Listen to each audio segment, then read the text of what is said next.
Deep in the quiet woodlands, a single moss-covered stone holds a forgotten secret. A young botanist named Elara pushes aside a thick curtain of ivy, her heart pounding not from fear, but from a desperate need to listen. The ancient stone before her hums with a silent energy, a whisper from a time long past. Elara is determined to record the forest's fading lore before new roads and buildings erase it forever. But this urgent quest risks more than her scientific reputation. It risks awakening a dormant power that was never meant to be found. By the end of this journey, you will uncover the timeless rituals that can restore balance between humanity and the wild. What slumbers beneath the peaceful surface of our oldest forests, and what happens when it stirs?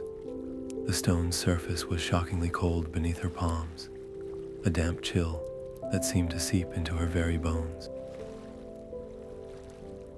For a moment, there was only the silence of the woods and the frantic beat of her own heart. Then the world dissolved. Elara was no longer a solitary woman in a forest, but a witness to a scene shimmering with impossible life. She saw figures moving in a circle, their bodies silhouetted against the brilliant silver of a full moon. Their steps were not a dance of joy, but a slow, deliberate pattern pressed into the earth, a language written with feet and firelight. A single, resonant note hung in the air, a hum that was both sound and feeling, vibrating through the ancient trees and the stone beneath her hands. Then, as suddenly as it began, the vision snapped away. She stumbled back, her breath catching in her throat, the familiar green world swimming back into focus. The rational part of her mind, the part trained in laboratories and peer-reviewed journals, screamed that it was a hallucination, a trick of fatigue, and an overactive imagination fueled by old tales. But the feeling remained, etched into her nerves more deeply than any data set. Her hands trembled as she fumbled for her field journal, the charcoal stick, scratching frantically as she tried to capture the intricate symbols woven into the dancer's clothing and traced upon the ground. They were geometries of vine and root, spirals that spoke of endless cycles. Could a mind truly invent such coherent, alien beauty? Dismissing the experience felt like a betrayal of the vision itself, a refusal to listen when the forest had finally chosen to speak. She made her decision as she packed her bag, her movements deliberate. She would return here, not in the impartial daylight, but under the same moon that had illuminated the ritual. The first tangible thread to the past had been placed in her hands, and she would not let go. Yet as she turned to leave, a primal unease prickled the back of her neck. The deep woods behind her had grown utterly still, the way a predator holds its breath before the pounce. She felt the weight of a gaze from the shadows, a silent, patient observation that followed her every step.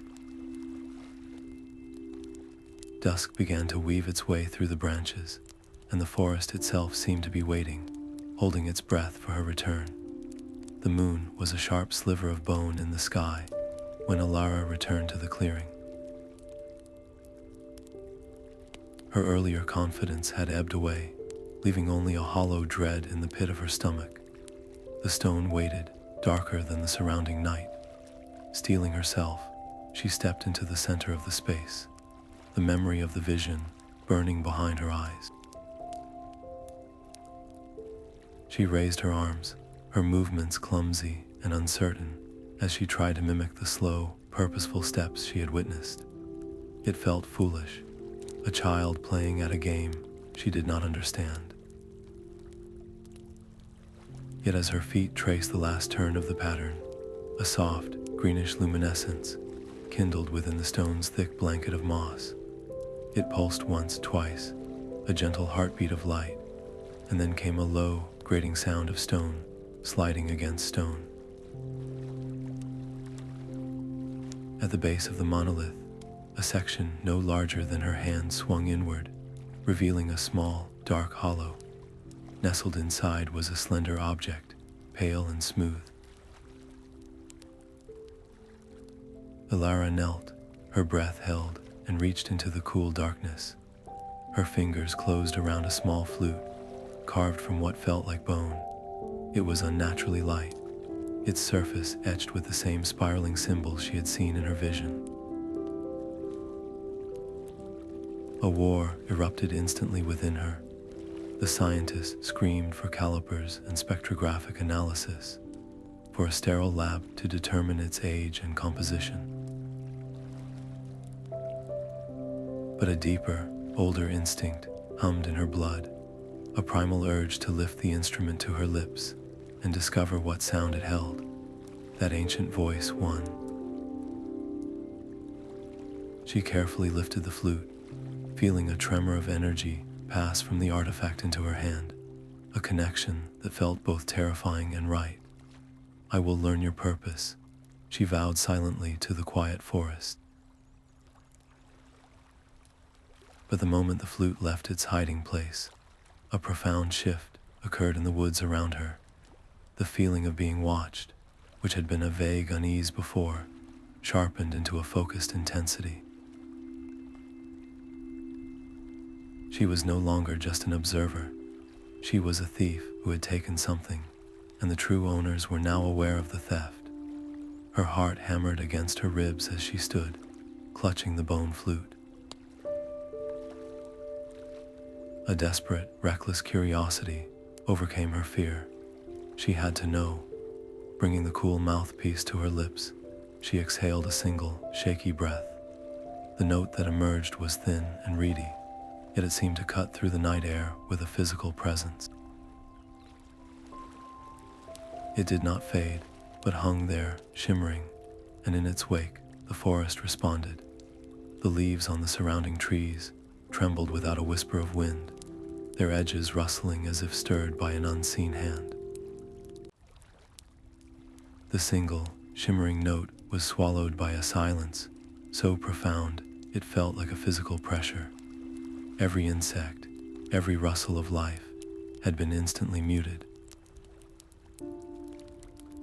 Then a dry, rasping voice cut through the stillness from the edge of the clearing. "You should not have done that." Elara spun around, the bone flute clutched like a weapon. An old man stood beneath the boughs of an ancient oak, his form so still he seemed part of the tree itself. His hair was a wild tangle of gray, and his eyes held the deep, patient weariness of the forest floor. He did not move toward her, but his gaze was fixed on the flute in her hand. "I am Bran," he said, "and you have taken something that does not belong to you." His words were not angry, but heavy with a grave finality. He stepped forward slowly, his movements like shifting roots. "These stones are not relics for your collection," he continued, his voice low. "They are anchors. Each one is a knot in a vast, living net that holds the piece of this woodland intact. When you disturb one, the whole web trembles. That note you played was a tear in the fabric. It calls things that should remain sleeping." Elara's mind raced, her scientific training warring with the visceral truth of his warning. How could a few stones and an old ritual maintain an entire ecosystem? But the unnatural silence around her, the intense stillness of the animals, was evidence she could not deny. Her research felt suddenly childish, a reckless game played with forces she did not comprehend. Her instinct was to defend her work, to cite her credentials and her noble intentions. But looking at Bran's weathered face, she saw not ignorance, but a deeper kind of knowledge, So she took a risk. She told him of the vision, of the moonlit dancers, and the symbols she had transcribed. She spoke of the hum, the feeling of a language written in the earth itself. As she described the patterns, a flicker of surprise, and then a grim recognition passed over Bran's features. "You saw the binding," he murmured, almost to himself. "Few outsiders have ever been shown that. It is a memory of the land, a reminder of the Pact. Your seeing it changes things. It means the forest is trying to speak to you, even as you risk breaking it." He studied her for a long moment, his eyes seeming to weigh her very soul. "You have a choice, Elara. You can leave now, replace the key, and let the silence return, or you can learn, but this path is not one of curiosity. It is one of responsibility. The balance is fragile. One wrong step, one note played out of turn, and the peace you find here could shatter for generations." The weight of his words settled upon her, far heavier than the delicate flute in her hand. This was no longer a theoretical quest. It was a real danger. Trusting this stranger felt like a leap into the unknown, but continuing alone felt like a guaranteed catastrophe. "I want to learn," she said, her voice steadier than she felt. "I need to understand." Bran gave a slow, solemn nod. "At dawn, then, I will show you the Heartwood stone. It lies deep where the old paths have been forgotten. Be ready. The forest tests those who seek its truths." With that, he melted back into the shadows, leaving Elara alone with the humming stone and a choice that now felt as vast and ancient as the woods themselves. The morning light, filtering through the canopy, felt different on her skin, charged with a new significance. Bran led her in silence along a path only he could see, a faint indentation in the leaf litter that wound deeper into the woods than she had ever ventured. The air grew cooler, thick with the scent of damp earth and decaying leaves. Soon, the gentle sound of water over stones guided them to a sun-dappled clearing, bisected by a shallow, gurgling creek. There, half submerged in the clear water, lay a second stone. It was larger than the first, its dark surface a living tapestry of intricate silver and green lichen patterns that swirled like frozen smoke. "This is the stone of memory," Bran said, his voice barely a whisper above the water's murmur. "It does not show you what was, but what is remembered. The sorrow of broken promises is etched deep within it." He gestured for her to approach. Elara knelt at the water's edge, her reflection wavering on the stone's mossy surface. Taking a steadying breath, she reached out and pressed her palm flat against the cool, damp rock. The world did not dissolve into a vision this time. It flooded into her, a wave of emotion so potent it stole her breath. She felt a profound, resonant sorrow, an ache that spanned centuries. Images bloomed in her mind, not as scenes, but as feelings given form. She felt the gratitude of the forest spirits, ancient and wild, as the first humans offered respect and received protection in return. Then came the sharp, painful fracture of that bond, a slow turning away as humanity forgot the old ways, building walls that shut out not just the wild, but the memory of the Pact itself.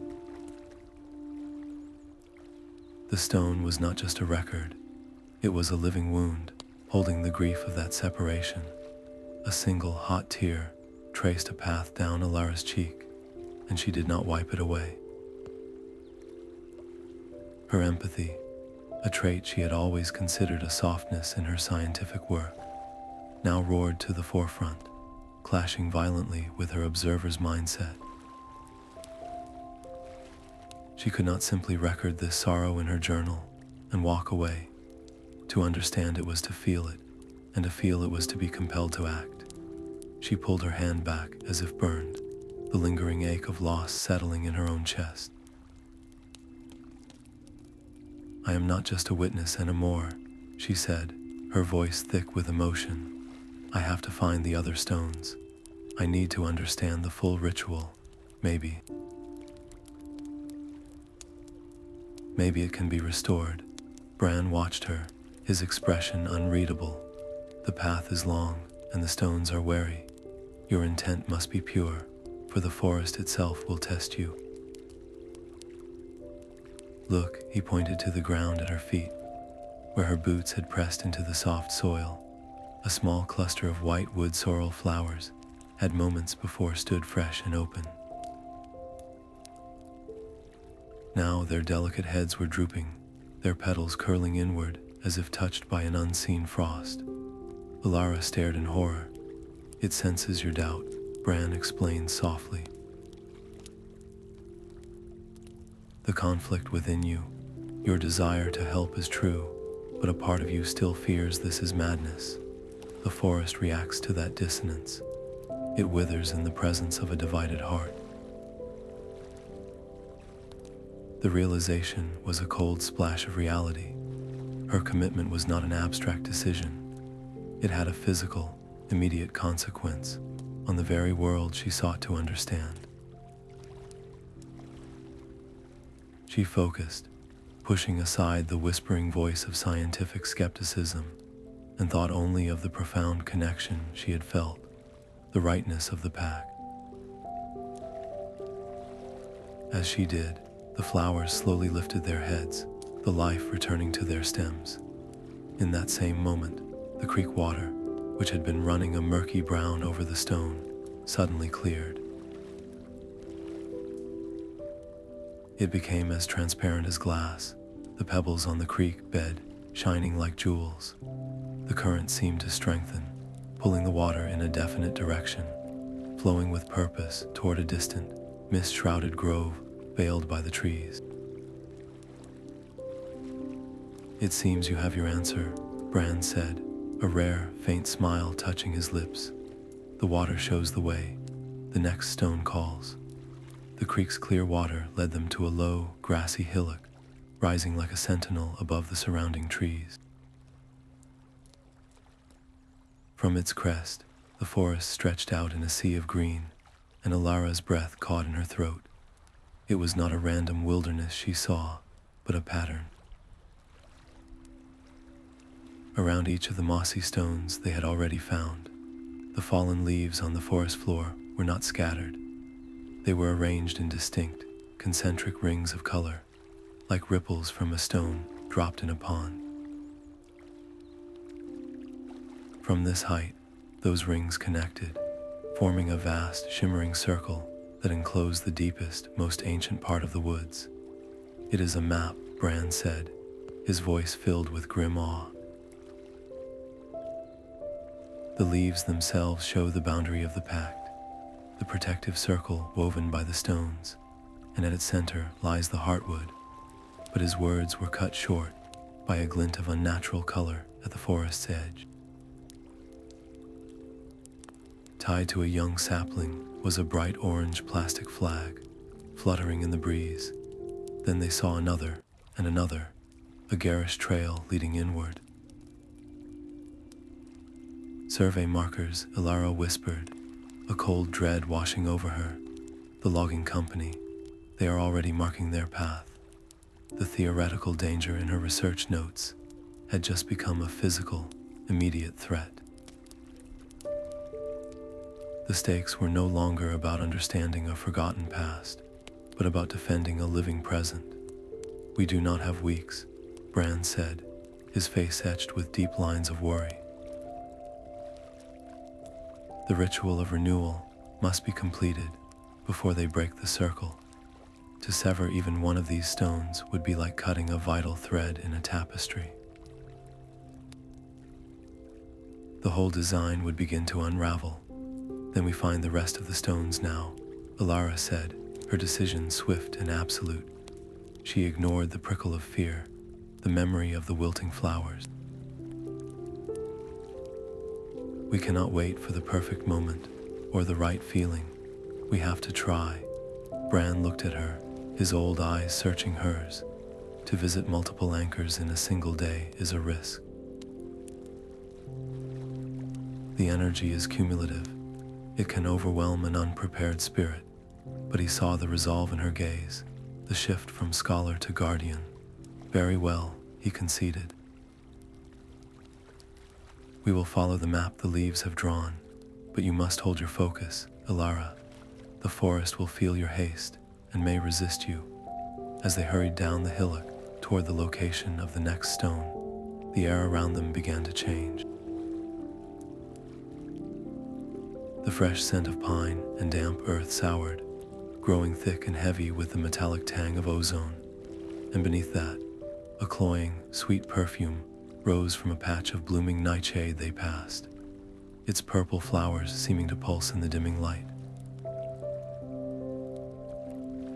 The third stone lay within a grove so dense and silent, it seemed to swallow all sound.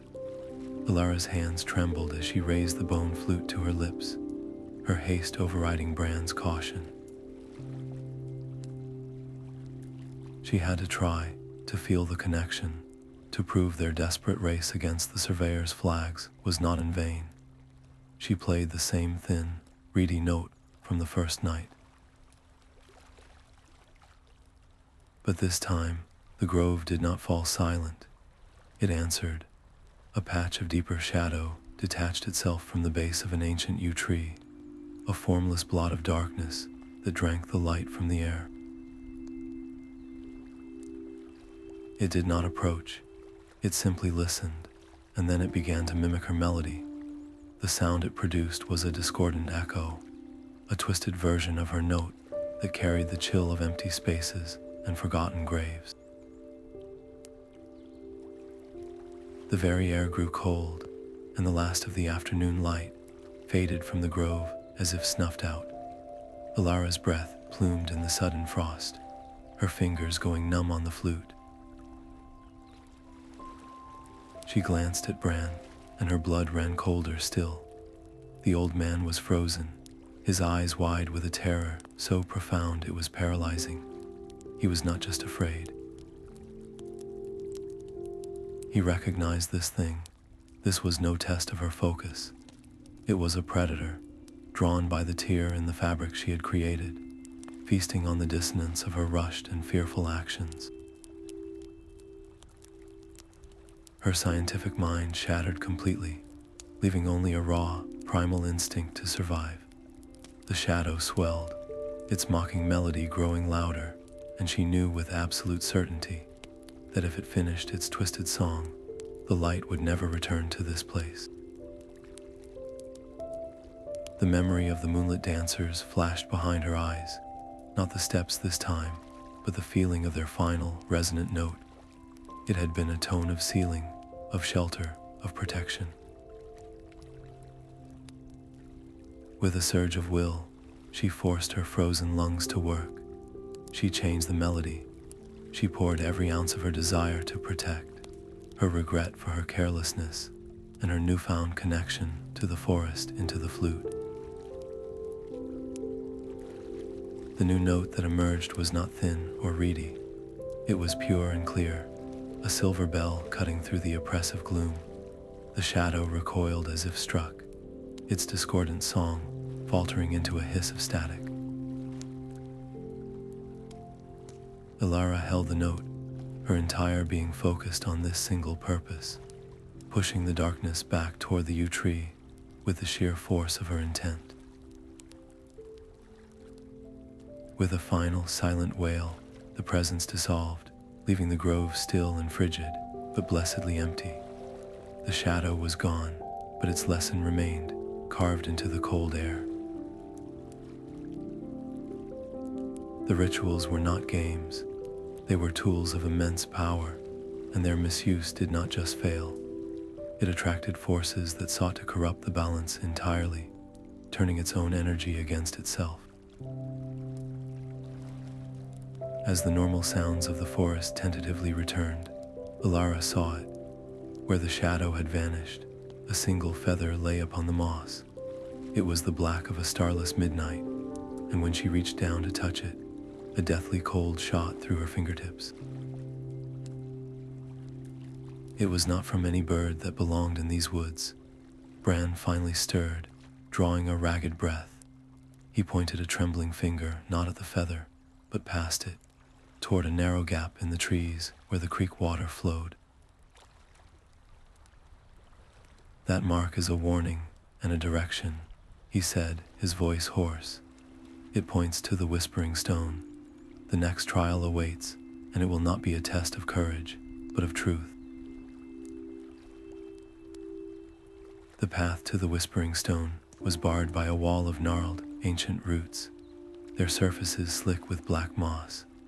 They shifted and groaned, not like dead wood, but like the waking limbs of a colossal beast. As Elara approached, they tightened, forming an impenetrable barrier that seemed to breathe with a slow, deliberate rhythm. This was no physical obstacle to be climbed. It was a trial of intent. The moment her shadow fell upon the tangled mass, the air around her shimmered. The peaceful grove vanished, replaced by a vision of absolute desolation.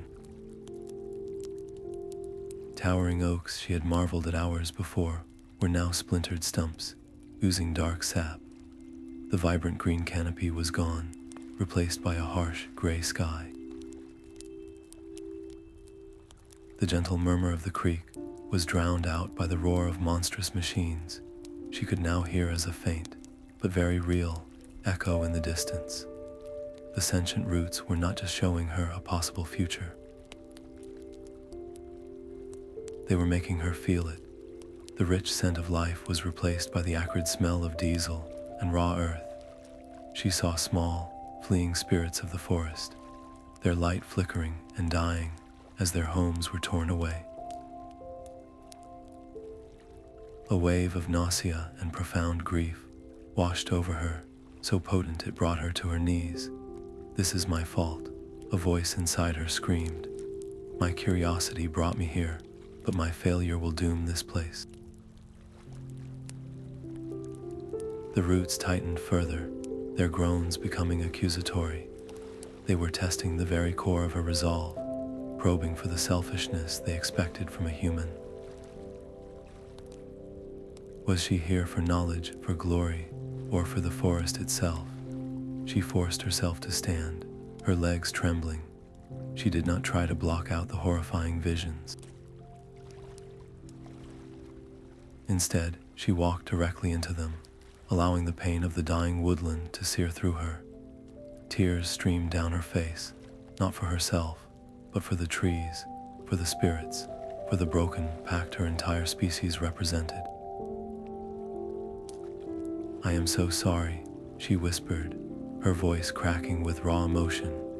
She spoke not to the roots, but to the forest itself, to the memory held within the stones. "We forgot you.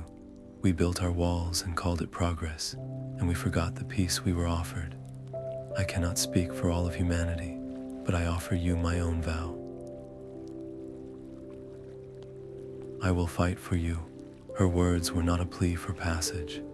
They were an apology, an acknowledgement of a deep, ancestral debt. As she spoke, something shifted. The illusory stumps before her seemed to soften, their splintered edges blurring. The terrifying visions did not vanish, but their power over her broke.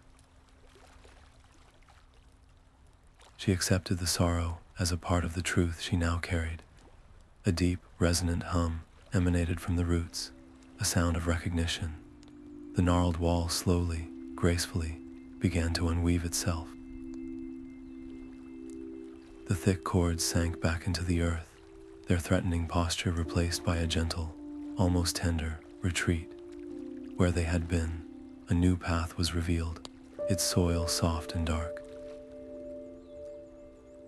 Lining this narrow trail were clusters of delicate mushrooms, their caps a soft, ethereal blue. They pulsed with a gentle light, a slow, rhythmic glow that matched the steady, determined beat of her own heart. She had passed the trial. The forest had not just allowed her to pass. It was now guiding her, its own rhythm syncing with hers in a wordless pact. But the moment of connection was shattered by a sound that was no longer a faint echo. From the direction of the survey flags came the distinct, grating whine of a chainsaw, followed by the heavy crunch of a bulldozer. They were not just marking the path anymore. They had begun to clear it. The chainsaw's roar was a brutal promise echoing through the trees. Elara and Bran ran, the blue glowing mushrooms their only guide through the deepening twilight. They burst into a small, circular glade, and the air itself stilled. In the center stood the Heartwood stone. It was not merely a rock, but a pillar of living light. Its surface, a tapestry of bioluminescent moss that pulsed with a soft, green-gold radiance. The carvings here were not faded symbols, but a complete, flowing script that seemed to move in the shimmering light. Elara approached, her hand hovering just above the stone's surface. She did not need to touch it to understand. The knowledge flowed into her, not as a vision, but as a quiet, certain knowing in her blood.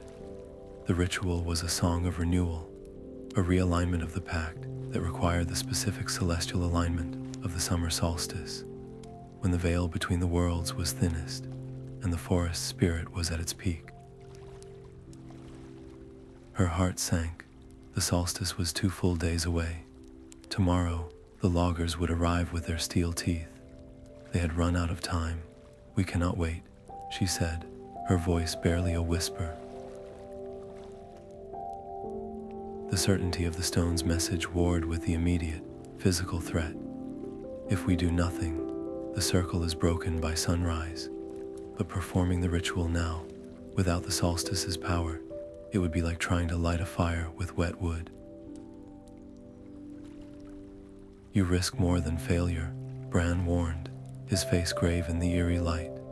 The ritual draws its power from the forest itself. Done incorrectly, out of season, it would not simply fizzle out. It could become a siphon, pulling the life from these trees, from the stones, from every living thing within the protective circle. It would complete the loggers' work for them, leaving behind a permanent wasteland. The choice was monstrous: certain, slow destruction by human hands, or the risk of immediate, magical annihilation by her own. Elara looked from the ancient, pulsing stone to the determined fear in Bran's eyes, and then to the gathering edge of the glade. A badger, a fox, and a dozen songbirds had emerged from the shadows, their eyes fixed on her. They were not afraid. They were waiting. They feel it too, she realized. They know the stakes. Her own fear solidified into a cold, clear resolve. We try tonight. We use the bone flute, the symbols, the steps. We pour every bit of our intention into it. We have to believe it will be enough. Bran studied her for a long moment, then gave a single, solemn nod. So be it. The components are rare. We need the tears of the moonflower, which only blooms at midnight, and the cap of a dawn-kissed amanita, found where the first light touches the earth. As the last sliver of sun vanished, they set to work. The forest watched, a silent, breathing audience of leaf and feather, their fate now resting in the hands of one who had come as a scholar and would leave as either a savior or the architect of their end. The bone flute felt like a live nerve in her hand as she raised it to the star-dusted sky. She did not play a melody from memory, but a plea from the heart, a single, clear note of summons that hung in the cold air. For a long moment, nothing stirred. Then, a massive silver-furred stag emerged from the tree line. his antlers a complex crown of polished bone that seemed to catch the faint moonlight. A great horned owl landed silently on a low-hanging branch, its golden eyes unblinking. The fox she had seen earlier padded forward, a russet shadow with a knowing gaze. They were the forest's guardians, and they had answered her call. The stag lowered his head, and from the very tip of his antler, a single, perfect dewdrop fell into her waiting palm, cool and shimmering with the promise of a new day. The owl clicked its beak, and a small, smooth moonstone tumbled from its grasp. The fox, in a gesture of startling gentleness, nudged forward a single, silver-tipped feather. These were not mere ingredients. They were tokens of trust, offered by the ancient soul of the woods itself. Yet, as a bulldozer growled in the not-so-distant darkness, the stag stamped a hoof, the owl ruffled its feathers, and the fox's ears flattened. They were skittish, their instinct to flee warring with their duty to protect. Elara's own panic was a wild bird beating against her ribs. How could she ask them to stand firm when she was an outsider, a human who had already torn a hole in their world? Words felt hollow, promises were just air, so she acted. Drawing her knife, she carefully sawed off a thick lock of her dark hair. She knelt, placing it on the moss before the three guardians. "This is my pledge," she said, her voice steady despite the tremor in her hands. "I am not of this forest, but I am for it. My life is now woven with its fate. This is my bond." The stag bent his great head, sniffing the offered lock. A low, resonant hum vibrated from his chest, a sound of acceptance. The guardians relaxed their tense postures, their fear replaced by a solemn resolve. Their alliance was sealed, but the cost was now terrifyingly clear. By accepting their aid, she had transformed a desperate ritual into a declaration of war. The forest and the machines were now on a direct collision course, and she was the point of impact. As the moon climbed higher, they set to work. Elara anointed the Heartwood stone with the dawn dew. She placed the moonstone at its base and tucked the feather of truth into her belt. Around her, the other moss-covered stones in the glade began to hum in response, their energies weaving together into a single, rising chord that thrummed through the earth and filled the air with the scent of ozone and blooming nightshade. The first sliver of dawn painted the sky in pale watercolor hues, a fragile light that did little to warm the chill in the glade. The rumble of diesel engines shattered the morning peace before the sun had fully cleared the horizon. A burly man in a bright orange vest and a hard hat stepped into the clearing, his boots crushing a patch of the blue glowing mushrooms. He was Roy, the lead logger, a man whose face was etched with the weary pragmatism of a life spent meeting quotas. He barely glanced at Elara and Bran standing before the pulsing Heartwood stone. "All right, boys," he called over his shoulder, his voice rough with mourning. "Start with this big one. It is in the way of the main access road." Elara's heart hammered against her ribs, a frantic drumbeat against the approaching growl of a bulldozer. She stepped forward, placing her body directly between Roy and the stone. "You cannot," she said, her voice clear and steady, though her hands trembled. "This stone is not just a rock. It is a vital part of this forest. It is alive." Roy stopped, his expression a mixture of impatience and pity. "Lady, I have a job to do." "We all have jobs to do. This is just timber and stone. Now please step aside." Bran stood firm beside her, a silent testament of ages, but Elara knew force was not the answer. These men were not monsters. They were simply blind to the world she now saw. She had to make them see. With a slow, deliberate movement, she raised the bone flute to her lips.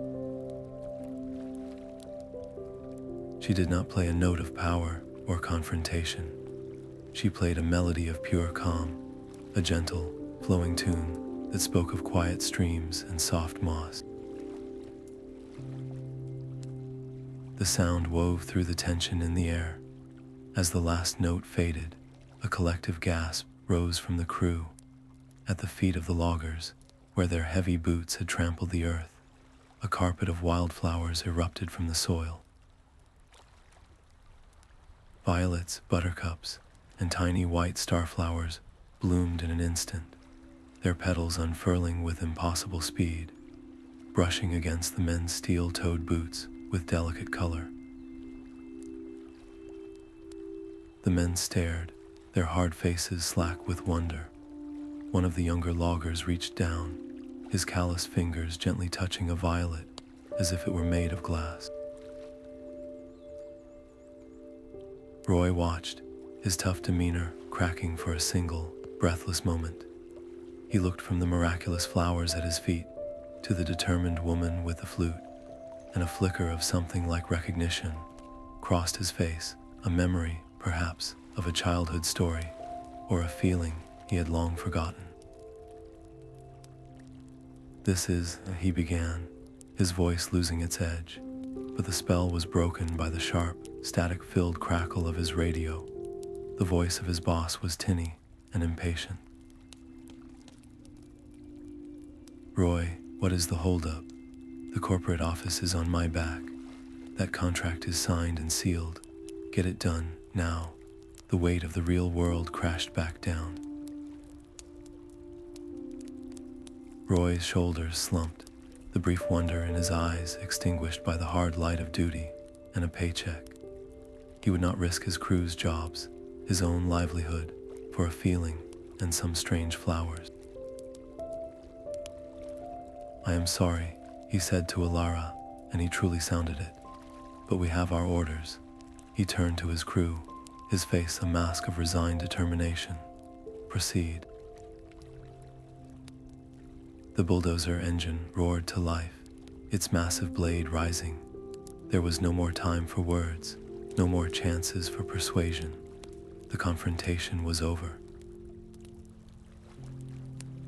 As the machine lurched forward, Elara's gaze met Bran's. In his eyes, she saw the same grim resolve that now filled her own heart. The peaceful option had failed. It was time for the desperate one. The bulldozer's roar was swallowed by a new sound, a low chant rising from Elara's lips. The ancient words from the Heartwood stone flowed through her, a language of root and rain she had never learned, yet knew by heart. She arranged the tokens with frantic precision, the moonstone, the feather, the lock of her own hair, forming a small circle at the base of the glowing monolith. As she worked, the guardians moved. The silver stag, the great owl, and the russet fox took their places, forming a larger, living circle around her, their presence a shield of flesh and spirit against the advancing steel. The stones in the glade answered, their hum rising to a piercing whine, and a sudden wind tore through the clearing, ripping leaves from branches and snatching at the loggers' hard hats. But the light was wrong. Instead of the steady, golden-green pulse of the solstice, it flickered wildly, strobing between blinding white and a sickly, bruised purple. The forest's energy, forced into a shape it was not ready to hold, recoiled. It did not flow, it swirled. A vortex of chaotic force erupted in the center of the glade. The loggers stumbled back, clutching their heads as waves of disorientation washed over them. The world tilted. The trees seemed to lean in at impossible angles, their groans lost in the screaming wind.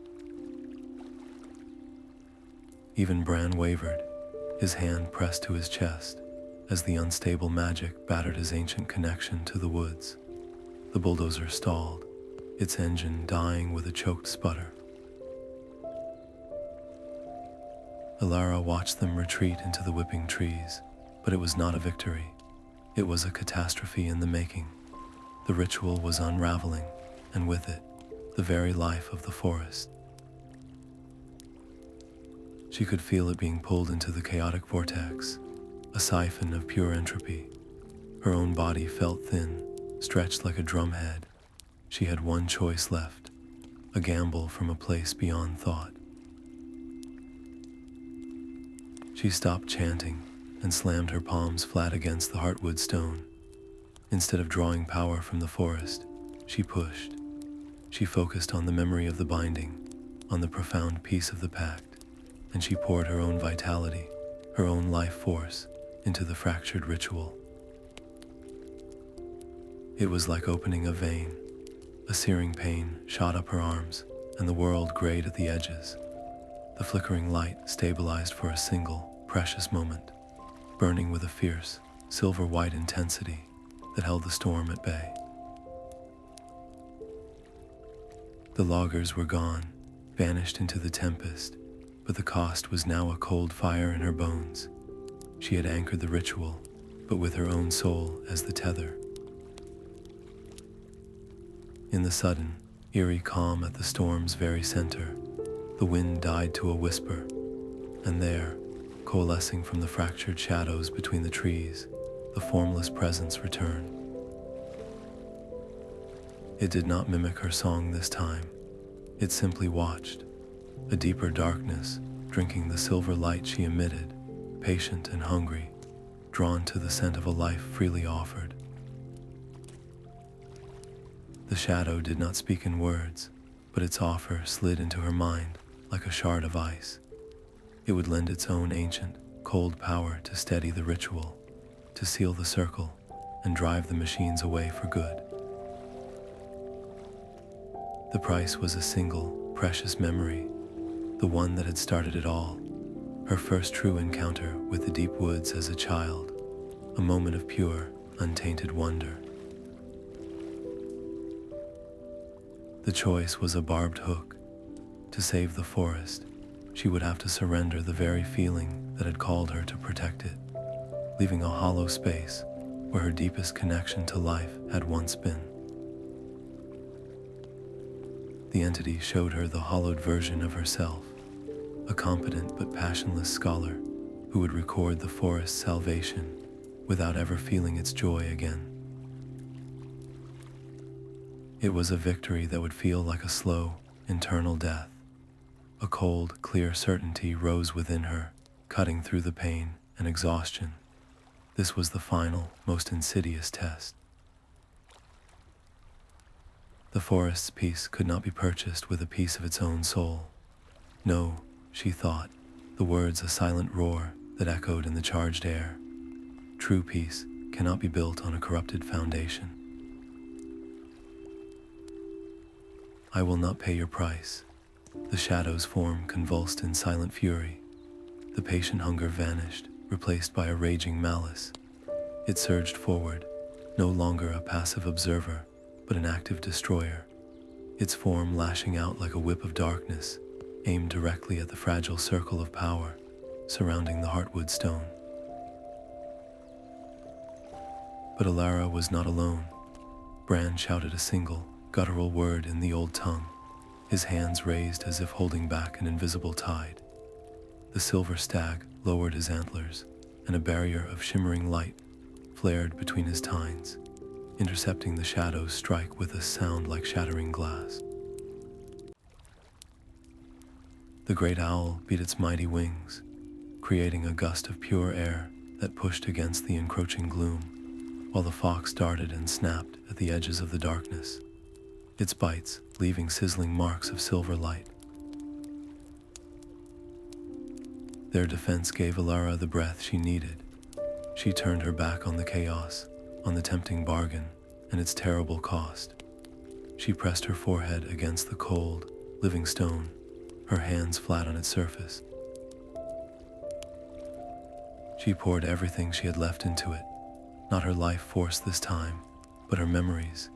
She gave it the scent of pine after rain, the feeling of soft moss under her bare feet, the awe of seeing a family of deer at dawn, the profound sorrow of the stone of memory, and the fierce, protective love that now burned where her scientific curiosity had once been.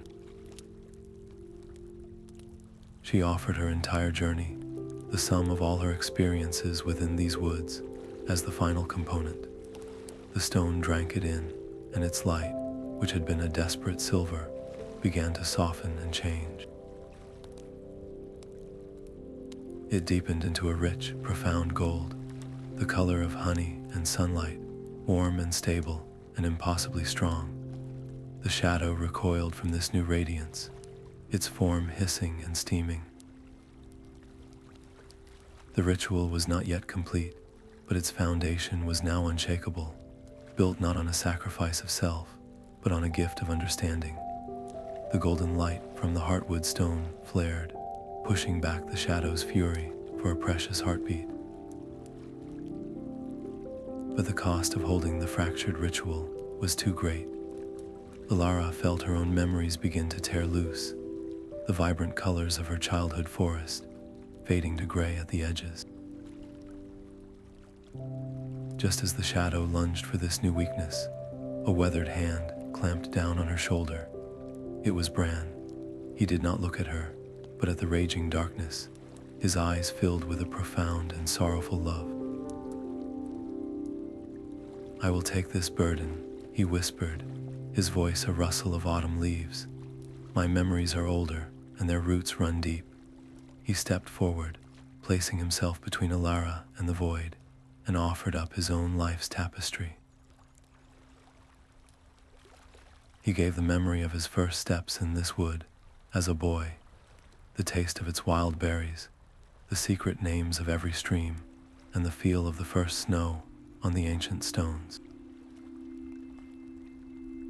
The shadow seized them, drinking in centuries of connection, and for a terrible moment, Bran seemed to become transparent, a ghost of the man he was.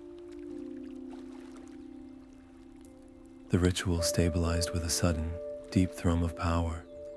The shadow, its hunger sated for now, recoiled with a shriek of frustration and dissolved back into the fractured air.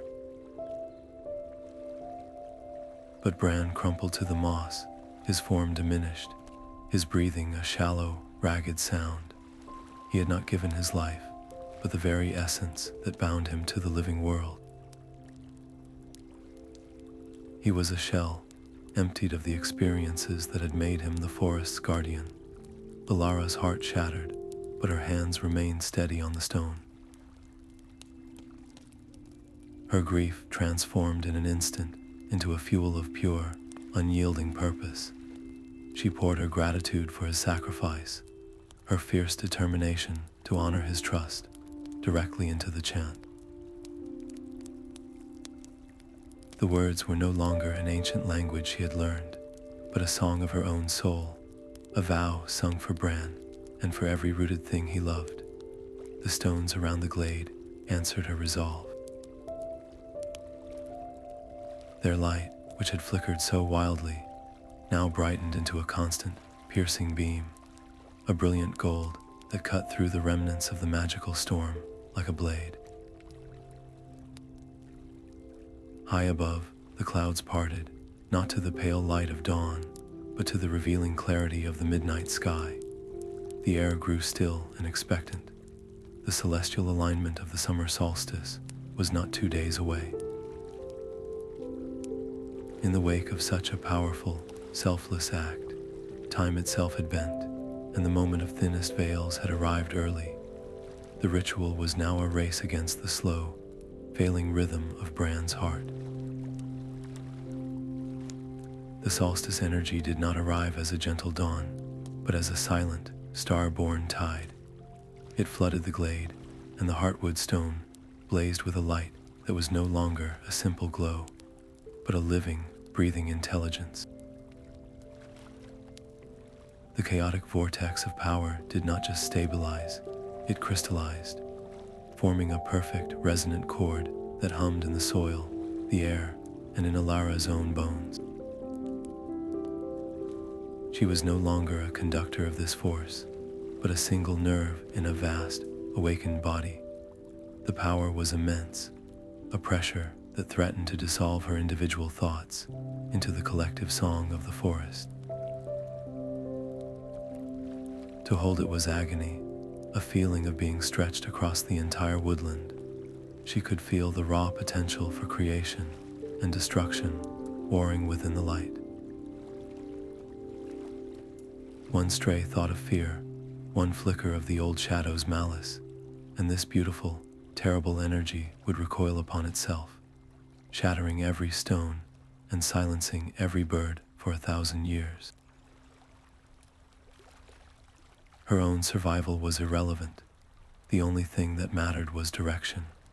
She remembered the loggers, not as enemies, but as lost kin, their own connection to this world, buried under layers of necessity and forgotten stories. She would not use this power as a weapon to blast them away. She would use it as a key. Closing her eyes, she poured her entire being into a single, focused intention, a silent plea woven into the solstice light. She asked the forest not to defend itself, but to reveal itself. She guided the wave of energy outward from the glade, not as a wall of force, but as a wave of remembrance. It washed over the bulldozer, and the men huddled behind it. Roy, who had been gripping his hard hat, felt the vibration in the steel-toed boots he had worn for 20 years. But the vibration changed. It was no longer the rumble of an engine.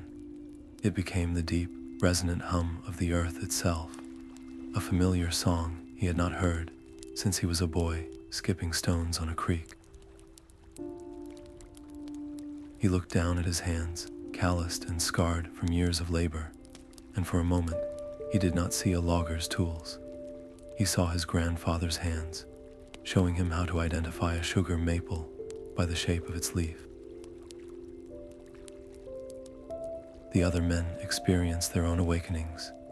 One saw, not timber, but the specific tree where he had carved his initials decades ago, now a part of the living pillar before him.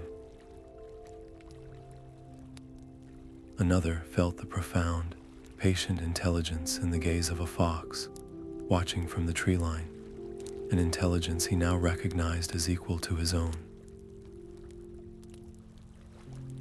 The roar of the machines was gone, replaced by a silence so rich it was full of sound. The rustle of leaves, the distant call of a wren, the beating of their own hearts in rhythm with the woods. One by one, their tools grew heavy, then fell from their slackened grips, thudding softly onto the carpet of moss and wildflowers. Their eyes, once clouded with duty and fatigue, cleared as if waking from a long and troubled dream. They were not being conquered, they were being welcomed home. The chainsaw slipped from Roy's grasp, its engine dying with a final, sputtering cough. He did not seem to notice its weight gone from his hands. His eyes, wide and unblinking, were fixed on Elara, but they saw past her, into the depths of the ancient trees. He was not the same man who had crushed the glowing mushrooms under his boot. The pragmatic foreman was gone, replaced by someone who had just remembered a language he never knew he spoke. Visions of towering, ancient spirits and the solemn, moonlit dances of the first guardians played behind his eyes, a history not written in books, but etched into the very air he breathed. He took a slow, unsteady step forward, then another, until he stood before the glowing stone and the weary woman who guarded it. "We are leaving," he said, his voice rough with an emotion he could not name. "This place it is not ours to take." He turned to his crew, who stood in a silent, stunned cluster. Their faces, too, were changed. reflecting the same awe and unsettling recognition. He did not need to give a long speech. A single, firm shake of his head was all it took. The men nodded, their own tools lowered, their aggressive postures softened into something akin to reverence. They would pack up and leave the glade and the access road untouched. As the crew began their quiet retreat, a sharp sliver of doubt pierced Elara's exhaustion. Was this a true transformation, or just another beautiful, fleeting illusion cast by the Solstice magic? Could a lifetime of seeing the forest as a resource be undone by a single moment of revelation? She looked at Bran, still and pale on the moss, and knew the cost of trust had never been higher. If this change of heart was not permanent, the forest had no defenses left. Her own strength was spent, the guardians were weary, and the stones had poured their power into that one perfect moment of remembrance. Taking a deep breath, she made a choice to believe. She walked to the base of the Heartwood stone, where a single, young sapling had sprung from the soil, its leaves already bearing the faint, golden shimmer of its parent. With great care, she dug it up, cradling its delicate root ball in her hands. She approached Roy, who was watching his crew depart. "Take this," she said, her voice soft but clear. "It is a child of this glade. Plant it where your own story began. Let it be a bridge, a new pact between your people and this world you have remembered." Roy accepted the sapling with a surprising tenderness, his work-roughened hands gentle around its slender stem. He understood the weight of the offer. It was not a gift, but a responsibility, a test. The immediate roar of the machines was gone, but the silence that followed was filled with a new, fragile tension. The forest's safety now depended entirely on the seeds of respect, taking root in the human world, on a story being passed from Roy to his children, and from his crew to their friends. It was a quieter, more uncertain battle, but the stakes were just as high. As the last of the loggers disappeared into the trees, their figures swallowed by the green shadows, the guardians of the glade began to fade. The great silver stag dipped his magnificent head once in a final salute, then turned and melted into the undergrowth. The owl took silent flight, and the fox gave a last, flicking glance over its shoulder before trotting away. Their duty was done for now. The glade was left in a profound and echoing peace, holding its breath to see if the peace would hold. The golden light faded slowly, leaving the glade bathed in the soft, ordinary glow of dawn. Elara stumbled to where Bran lay, his chest barely rising, his face a pale mask of empty peace. The victory felt hollow, a crown of ashes. She knelt, pressing her hands over his heart, and reached for the last, fading embers of the solstice energy still humming in the air. It was like trying to catch smoke. She poured it into him, not as a grand ritual, but as a gentle, persistent stream, a whispered plea for him to return. She offered back the memories she had felt him sacrifice, the taste of wild berries, the chill of the first snow, the secret names of the streams, weaving them back into the fabric of his spirit with threads of her own gratitude. His eyes fluttered open. They were the same deep, patient eyes, but a new, permanent weariness now lived in their depths, the mark of his sacrifice etched into his very soul. He was weaker, his body frail, but the wisdom he carried seemed to have grown denser, heavier.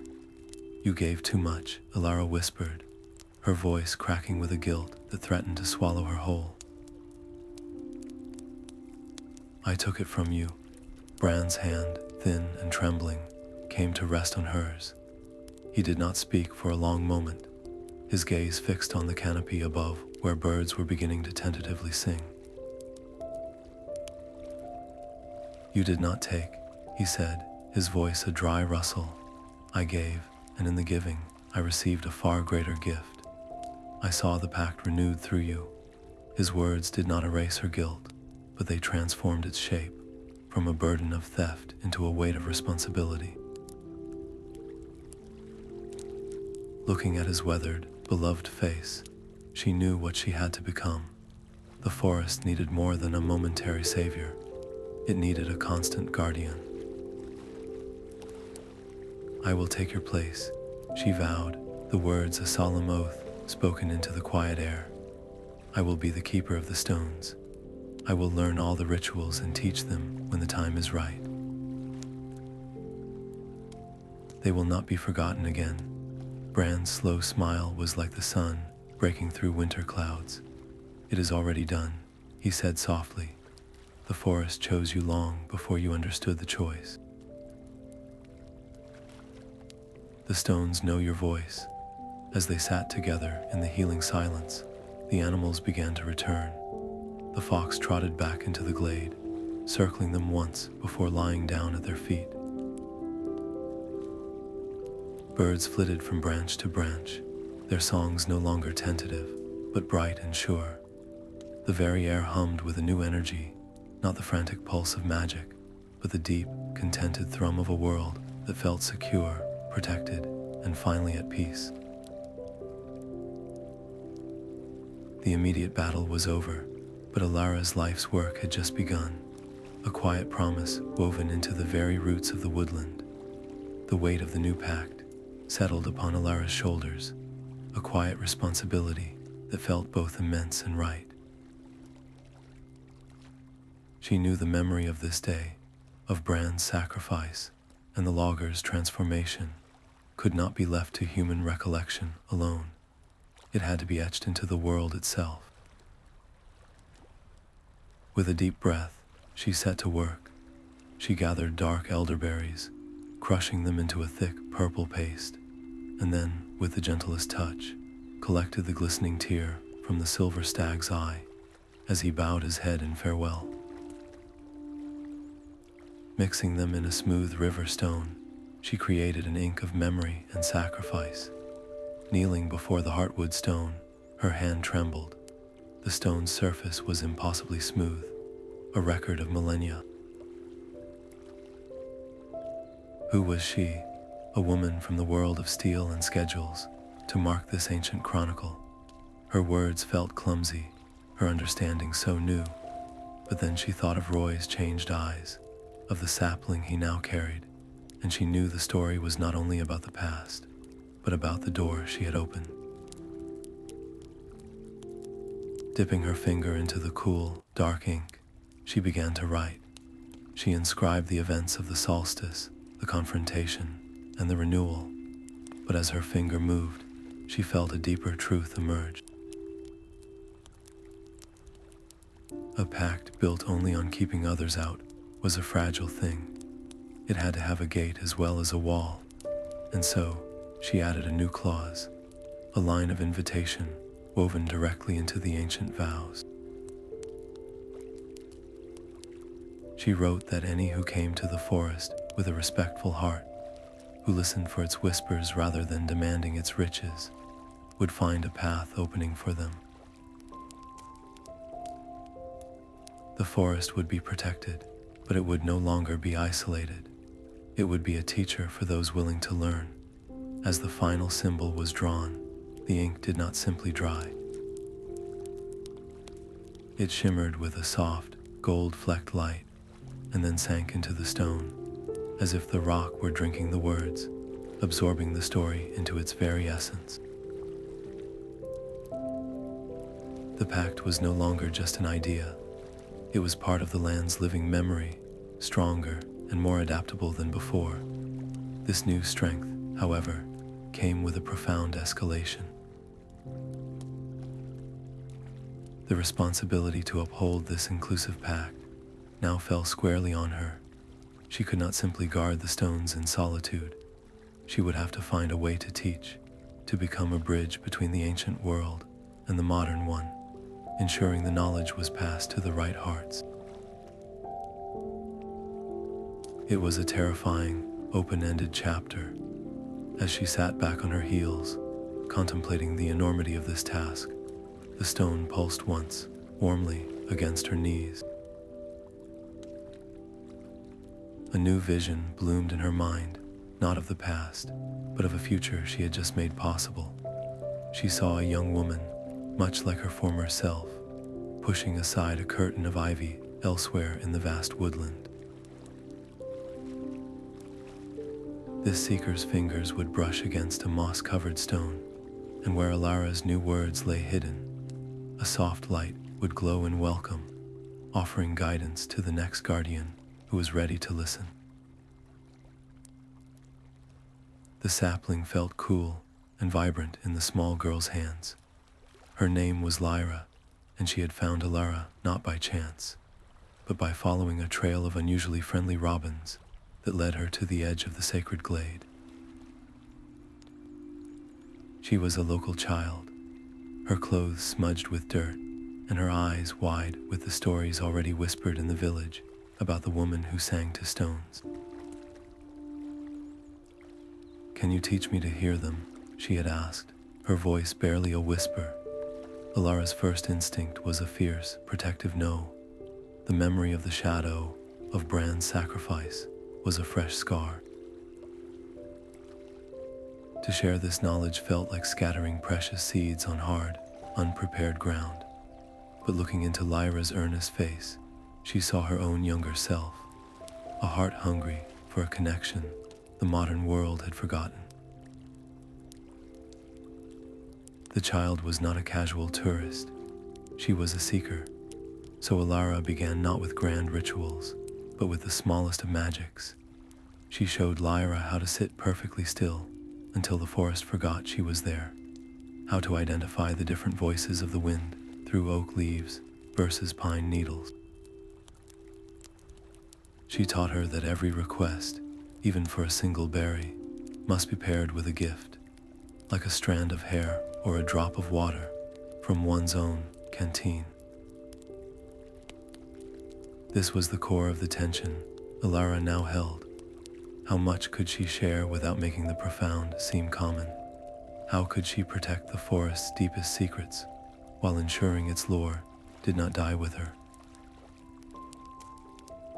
Watching Lyra patiently offer a shiny pebble to a grumpy-looking badger, who sniffed it curiously before ambling away, Elara made her decision.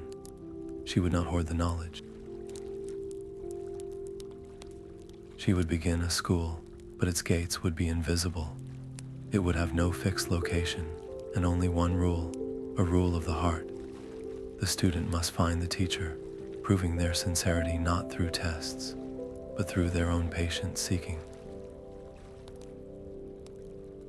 The risk was real. Sharing the lore could dilute its power, turning sacred rituals into mere stories told around a campfire. But the greater danger was in letting the light go out completely, allowing the world to forget once more until the next crisis arrived with bulldozers and chainsaws. On their third lesson, Elara guided Lyra to a young maple sapling that had sprouted where the bulldozer's treads had scarred the earth. She showed the girl how to place her small hands on its slender trunk, not to take anything, but simply to listen. Lyra closed her eyes, her brow furrowed in concentration for what felt like an eternity. Then a slow, wondrous smile spread across her face. "It feels like a tiny, green heartbeat," she breathed. Elara watched, a profound and unexpected hope blooming in her own chest, as bright and resilient as the sapling itself. The knowledge was not being diluted. It was taking root in a new generation, and it was already beginning to grow in its own beautiful way. A full cycle of seasons turned, and Elara learned the forest spoke in a language of changing light and weather. Her role as keeper was not one of grand, yearly ceremonies, but of constant, gentle maintenance. With each new moon and shifting equinox, she visited the stones. In spring, she cleared winter's deadfall from the stone of memory, allowing the creek to run clear and strong. During the fierce heat of summer, she anointed the Heartwood stone with water drawn from the deepest, coldest part of the spring, a simple act of cooling gratitude. In autumn, she carefully arranged rings of fallen, colorful leaves around each anchor, reinforcing the protective circle against the coming dormancy. These were not the world-shaking rituals of the solstice, but small, mindful gestures, like tending the embers of a fire to keep it alive through the night. The woodland responded with a vibrancy that was visible even to the untrained eye. Wildflowers she had never seen before began to bloom in the clearings, their colors more brilliant, their scents more potent. The bird population swelled with species once considered rare, their songs creating a complex, layered chorus from dawn until dusk. The air itself felt cleaner, charged with a vitality that made the very sunlight seem to dance through the leaves. This undeniable flourishing did not go unnoticed. People from the nearby town, who had once only heard whispers of the strange woman in the woods, began to venture to the edges of the glade. They came first out of curiosity, drawn by the stories of Roy and his crew, and stayed because of the profound sense of peace they found there. They brought their children to see the friendly foxes and to listen for the heartbeat of the young maple sapling. Elara watched this growing interest with a mixture of hope and deep apprehension. The ancient rites were designed for a secluded, dedicated few, not for a crowd of modern families with smartphones and picnic baskets. How could she translate a silent, moonlit chant into something that could include a laughing child or a skeptical teenager? The conflict was constant. If she made the rituals too accessible, she risked stripping them of their sacred power, turning them into mere performance. But if she kept them locked away in secrecy, the vital connection between the community and the forest would remain superficial, and the Pact would be vulnerable once more when she was gone. Her decision was a leap of faith. She decided to create a new tradition, a seasonal festival that wove the old ways into a new tapestry. For the autumn equinox, she did not perform a hidden ceremony. Instead, she invited the whole town to a gathering. She taught them a simple, wordless song to hum, a vibration of thanks for the harvest. She showed the children how to weave crowns from fallen leaves and gifted them small, polished river stones to place at the base of the monoliths as their own offerings. The festival was a quiet triumph. The community did not just observe, they participated. They felt the shift in the energy as their collective hum joined with the forest's own resonance. The burden of guardianship, which had once rested so heavily on Elara's shoulders alone, was now shared, distributed among dozens of hearts and hands. The joy of the connection was also shared, creating a web of mutual care that extended from the deepest root to the edge of the town.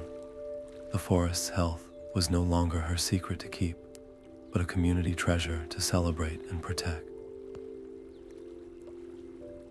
As the first deep winter snows began to fall, blanketing the moss-covered stones in a thick, silent quilt, Elara stood in the glade and felt a profound change in the slumbering energy around her. It was not the desperate hibernation of a world under threat, but the contented, powerful dreaming of something whole and secure, gathering its strength for the explosion of new growth to come. The whispers began as a faint hum in her dreams, a vibration just below the level of hearing.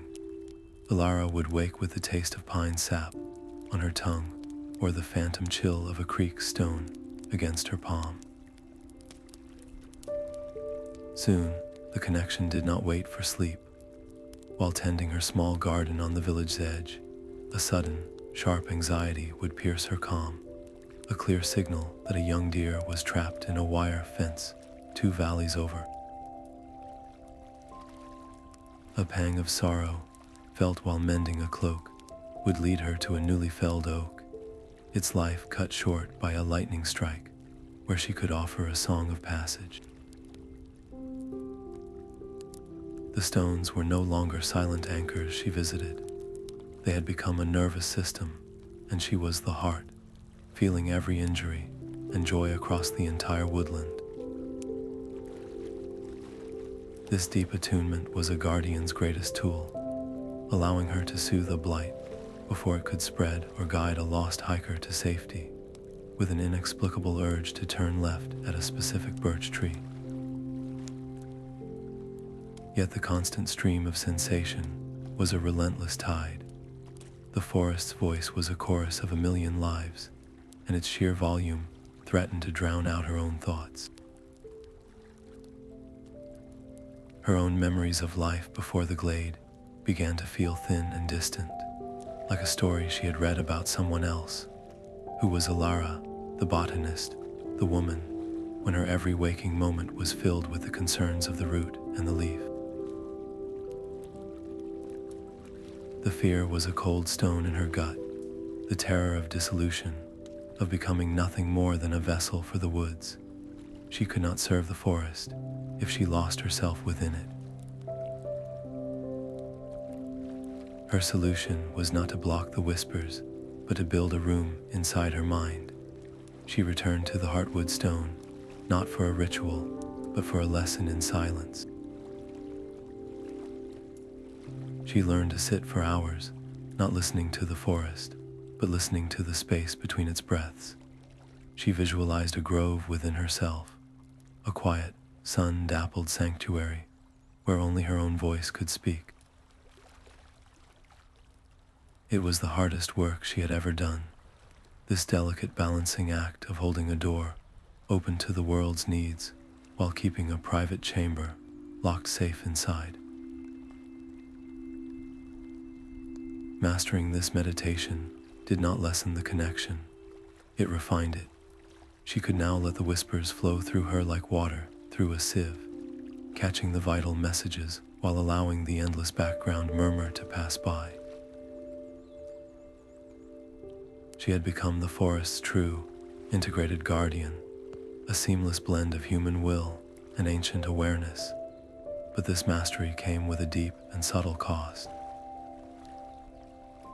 How could she explain to the villagers why she suddenly had to leave a friendly gathering, her face pale from a distress signal only she could hear? How could she share a simple meal when her senses were half occupied with the rooting of a badger set a mile away? A quiet isolation settled around her, an invisible barrier built of responsibilities they could not see and a language they could not hear. It was in the deepest quiet of her meditations, in that sacred inner grove, that a new sensation arose. It was not a cry of distress or a hum of contentment. It was a pull, a low, resonant calling, like a single, sustained note from a stone flute. The source was not within her protected circle of woods. The call was coming from somewhere far to the north, from a lonely, mist-shrouded valley that did not appear on any of her maps. A new anchor, one she had never felt before, was stirring from its long sleep. The distant call echoed in her bones long after she returned to her own glade.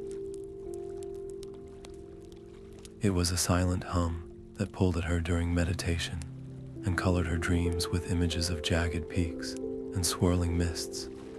After weeks of this relentless summons, Elara knew she could not ignore it. She packed her gear and followed the feeling north, a compass in her heart guiding her beyond any known trail. The journey led her to a high, lonely valley, perpetually shrouded in a cool, gray fog, a place where the very air tasted of stone and old rain. And there, half swallowed by the earth and draped in thick, colorless moss, she found it. The ninth stone was a slumbering giant, its presence so muted it felt more like a burial mound than a living anchor. Placing her hands upon its cold, damp surface yielded nothing, not a flicker of memory or a whisper of energy. It was a deep and absolute silence, a void where a vibrant song should have been. The rituals for this stone were utterly lost, not even a fragment of their purpose surviving in the oldest tales Bran had ever shared. This was not a puzzle to be solved, but a language to be rediscovered from scratch.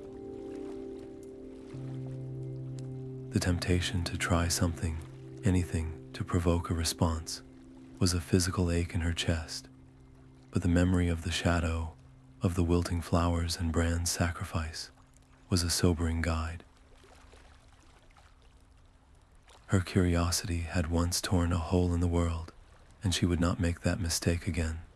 This time, caution would be her first ritual. She would not awaken the stone. She would court it, study it, and learn its nature through the patient turning of the seasons. She marked the location with a small, almost invisible cairn of local rock, a secret known only to her and the watching mountains. As she turned for home, the weight in her pack was nothing compared to the new purpose settling in her soul. This was no longer about protecting a single woodland. If this stone was a ninth anchor, part of a global network, as the oldest myths suggested, then its awakening could weave this forest's healing energy into a worldwide tapestry. The balance of entire ecosystems, the very breath of distant continents, could depend on what happened in this silent, misty valley. Her work had just expanded from a grove to the globe. The silent call of the ninth stone in the northern valley echoed in her mind, a constant reminder that the knowledge she held was too vast and too fragile to remain only in her head. It had to be given a body, a form that could outlive her. So Elara began the quiet, painstaking work of building an archive, not of paper and ink, but of leaf and stone. She started with a series of guided journals, their pages made from pressed, resilient fibers and bound in supple deer hide. In them, she did not just write instructions. She wove memories, describing the exact scent of the air before a storm that cleansed the whispering stone, the specific quality of moonlight that activated the Heartwood, and the feeling in the chest that signaled a true connection. These journals were not meant for a library shelf. They were living texts, designed to be read with dirt under the fingernails and the sound of the forest in the reader's ears. She then created a series of natural markers, a trail of clues only a dedicated heart could follow. A certain arrangement of river stones at a creek crossing indicated the direction to the stone of memory. A particular vine, trained to grow in a spiral around an ancient oak, pointed toward the grove of the third anchor. The archive became a tactile library, its knowledge embedded in the very landscape it described, ensuring it could only be accessed by one who was already listening. Her greatest struggle was deciding how much to reveal. The memory of the shadow and the near catastrophe with the loggers was a scar that guided her hand. She wanted to protect the forest from the merely curious, from those who would see its power as a novelty to be collected or a secret to be conquered. So, for the most sensitive rituals, the ones that held the potential for both profound healing and terrible unraveling, she devised a code. She transcribed the chants into patterns of bird flight, the sacred steps into the branching of a specific lichen. To understand them, a seeker would have to possess not just intelligence, but a deep, patient empathy. They would have to prove their intent by first learning the forest's simplest, most humble languages. The stakes of this project were immense. The archive's existence had to remain a secret more closely guarded than the location of any single stone. If it fell into the wrong hands, it would become a manual for exploitation, a guide to manipulating the world's most ancient energies for selfish ends. Every symbol she carved, every page she filled, was an act of faith, balanced on a knife's edge. One evening, as the fireflies began their twilight dance, she finished the final entry in the first journal. She had documented the foundational principles, the way to approach the stones, and the story of the Solstice renewal. It was a beginning. Carrying the slender volume to the Heartwood glade, she felt the weight of it in her hands, a condensed echo of her entire journey. Without ceremony, she knelt and gently buried the book in the soft, rich soil at the base of the central stone, where the roots of the great tree could embrace it. There it would wait, a silent teacher for the right hands, a promise that the forest's voice would never be completely lost again. The cottage appeared one morning, nestled between the roots of two ancient oaks, as if it had grown there overnight.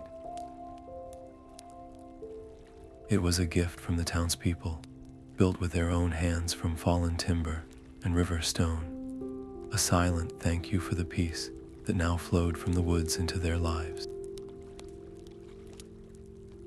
For Elara, it was more than a shelter. It was a final gentle pull that wove her life completely into the forest's own rhythm. Her breath now misted on the same window panes that framed the Heartwood glade, and the first sound she heard each day was the forest waking, a symphony she was now a permanent part of. This deep integration, however, came with its own delicate challenges. A knock on her door might be a child with a question about a bird's song, or a villager seeking solace after a hard week. Her solitude, once absolute, was now punctuated by the needs of the community she served.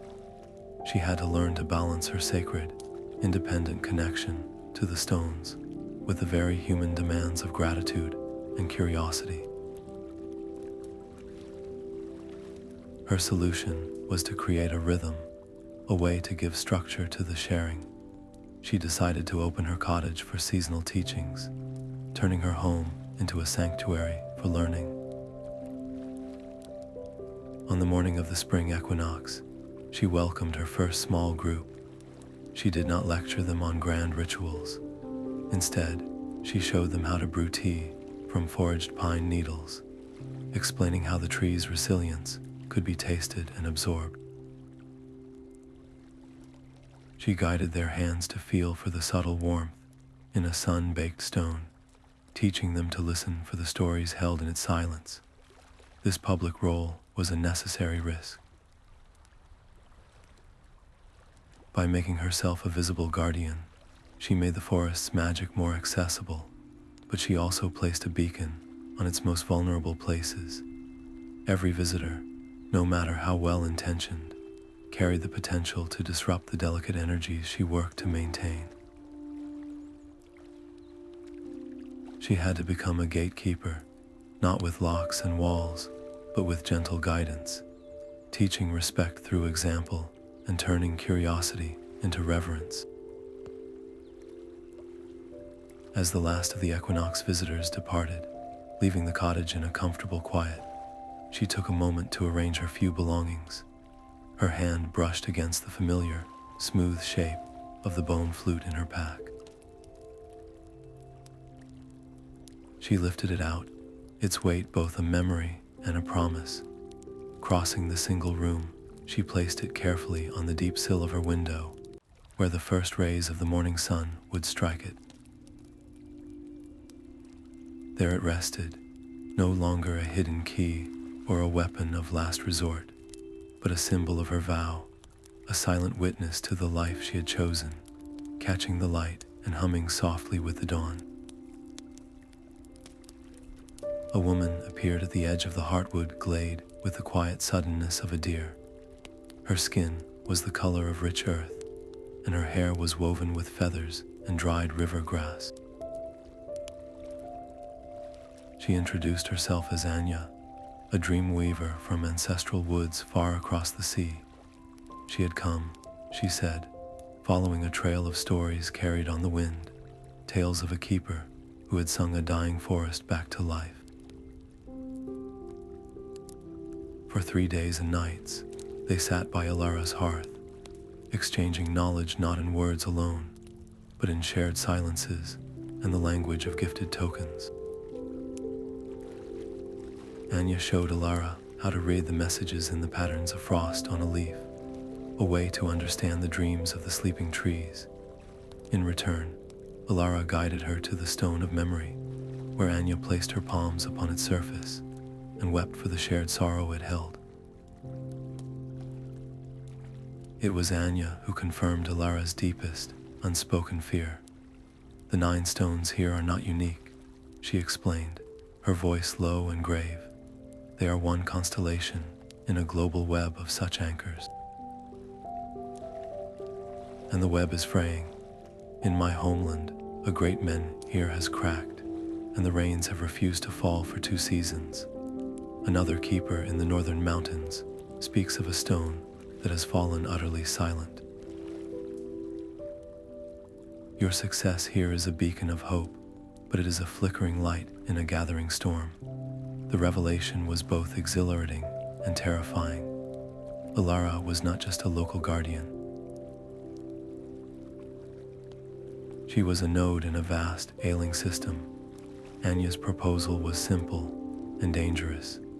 She asked Elara to join a nascent alliance, a scattered sisterhood of keepers who could share wisdom and lend strength across the distances. But to do so would be to step onto a global stage. Her hidden grove, its location and power, would become known to others. It was a risk that made the loggers' invasion seem like a simple, physical problem. What if one of the other keepers was not as trustworthy? What if their knowledge was stolen, or worse, their rituals were corrupted from within? The act of connecting their sanctuaries could create a pathway not just for healing, but for a poison to spread. Elara walked alone to the Whispering Stone, the sentinel that tested the heart. She did not ask it for a vision this time. She laid her dilemma before it, her fear of exposure warring with her duty to a world beyond her own. The stone remained silent, but the air around it grew still and clear, reflecting back to her the simple, unadorned truth of her own intent. She was a keeper, not a hoarder. The knowledge was not hers to bury, but to share for the good of the whole. Her decision made, the pact was sealed not with a written contract, but with an exchange of life.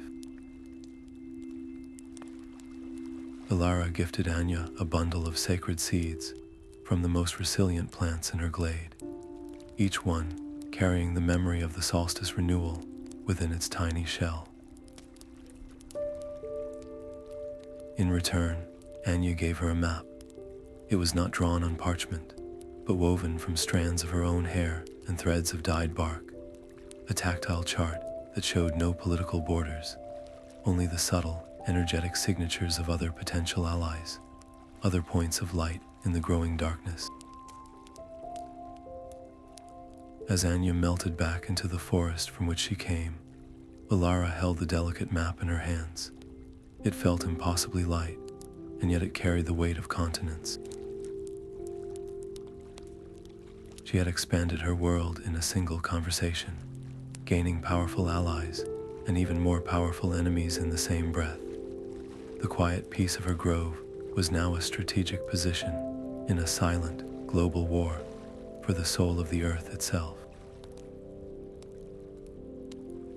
The seeds from Anya felt like captured sunlight in her palm. With the Dreamweaver's map carefully hidden, Elara turned her attention to the small, sheltered plot of land just behind her cottage. Here, with the same deliberate care she used for the ancient stones, she planted the gifted seeds. She did not simply bury them in dirt. She sang the foundational chants of the Heartwood stone over them.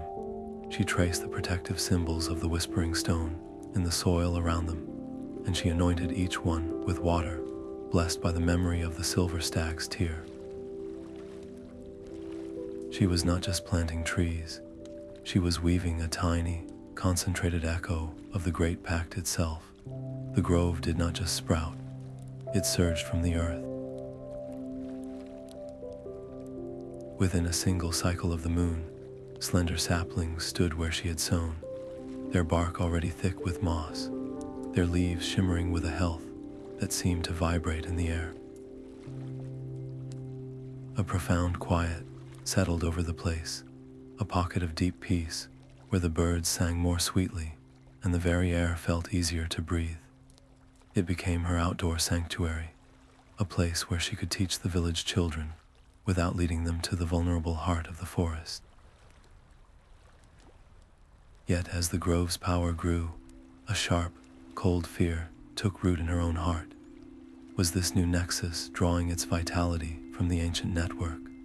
Was her creation weakening the very anchors it was meant to honor?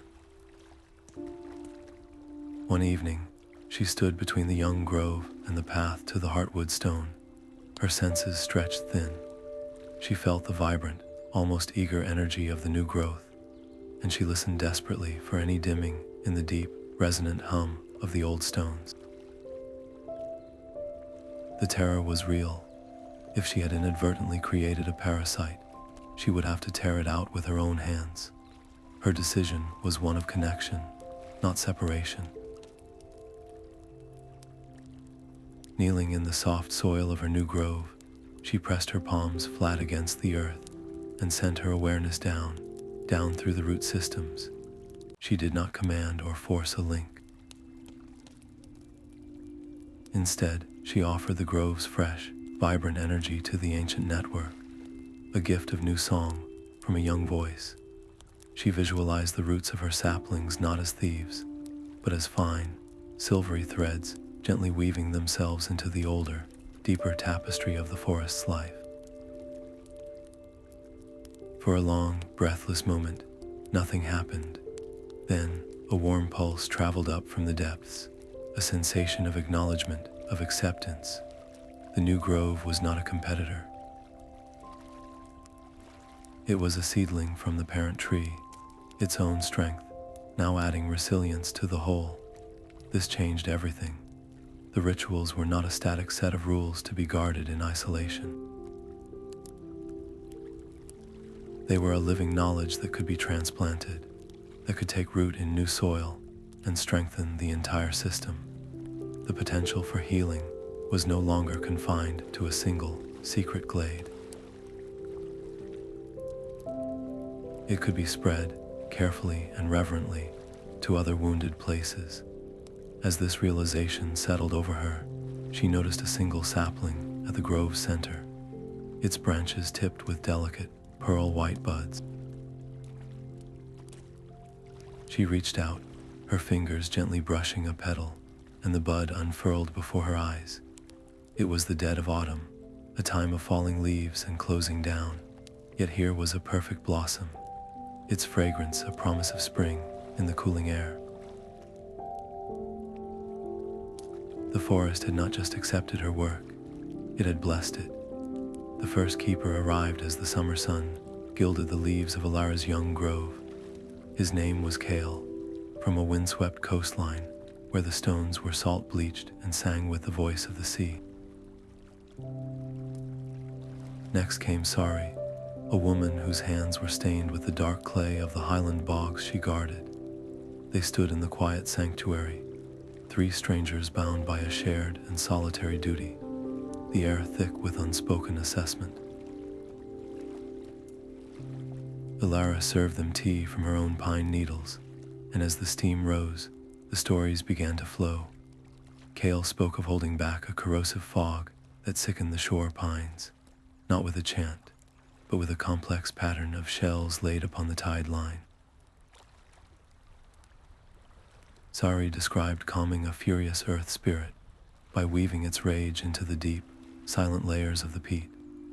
Elara shared the story of the solstice and the shadow, her voice steady, the memory of the cost still fresh. They were not just exchanging techniques, they were building a vocabulary of trust, each unique method a piece of a larger, fragmented whole. Disagreements surfaced, as inevitable as stones in a field. Kale's direct, forceful approach to containing threats clashed with Sara's belief in absorption and transformation. He saw her methods as passive, she saw his as brittle. Elara found herself mediating, not as an expert, but as a gardener tending fragile new roots, pointing out that a forest needed both the unyielding oak and the flexible willow to withstand the storm. By the third day, a fragile understanding had woven itself between them. They were not here to create a single, rigid doctrine, but to form a council of the wild, a loose alliance where each keeper's wisdom would be a tool the others could borrow. Their pledge was simple, spoken not over a written contract, but into the center of the grove where the pearl-white blossoms grew. We will hear each other's call. We will guard each other's heart. The strength of one becomes the strength of all. It was Elara who proposed the structure to bind them. Let us meet with the turning of the year, at the summer solstice, she suggested. Let the gathering move like the sun, from my woods to Saris bogs, to Kale's shores. Let our bond be renewed and tested by walking in each other's sacred spaces. The others agreed, their nods solemn. This unity was their greatest hope, but it was also their most profound vulnerability. Their sanctuaries were their most fiercely guarded secrets, and now they would be entrusting those locations to one another. A single betrayal, a moment of weakness or greed in any one of them, could provide a map for the destruction of all they protected. As the time for departure came, the keepers did not say goodbye with mere words. Kale walked to the grove's edge and pressed a smooth, gray sea stone into the soil, its surface humming with the patient rhythm of the tides. Sari knelt and planted a cutting of a rare, silver-leafed bog rosemary, its roots holding the deep quiet of the wetlands. These were not simple gifts. They were anchors, pieces of their own homes willingly given. The moment the tokens settled into the earth, Elara felt the energy of her grove shift and deepen. It was no longer just an echo of her own forest, but a living tapestry, its threads now woven with the salt of the coast and the silence of the highlands. The council was formed, a new network born in a quiet grove, its roots reaching out across the world. The air in the glade was thick with the scent of damp earth and anticipation.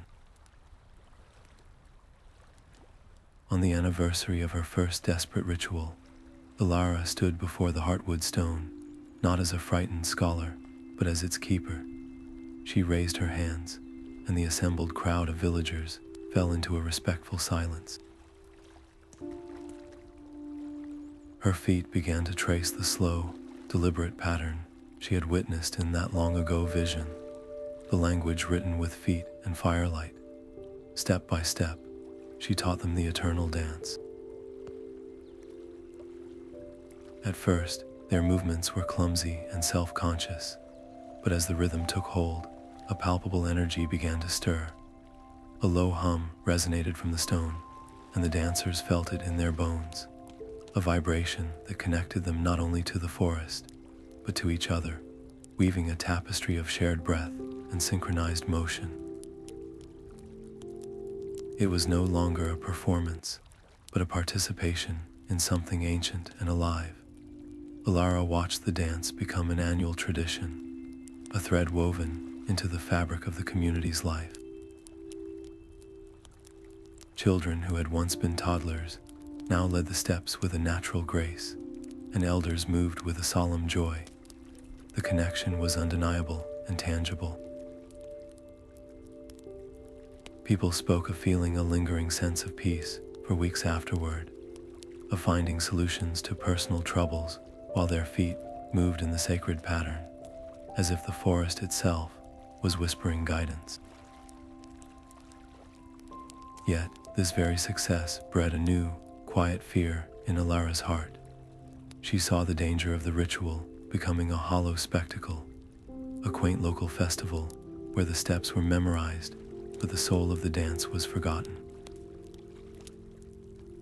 The form could be perfectly replicated for generations, but without the sacred intent, it would be nothing more than empty footsteps on sacred ground.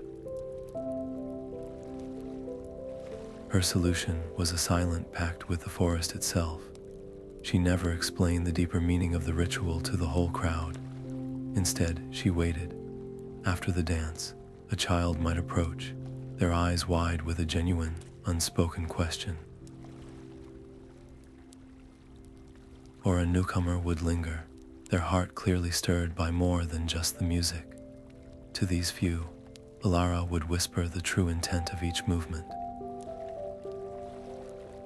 She explained how the opening step was a greeting to the eastern dawn, how the spiral turn honored the cycle of decay and rebirth, and how the final, grounded stance was a vow of protection.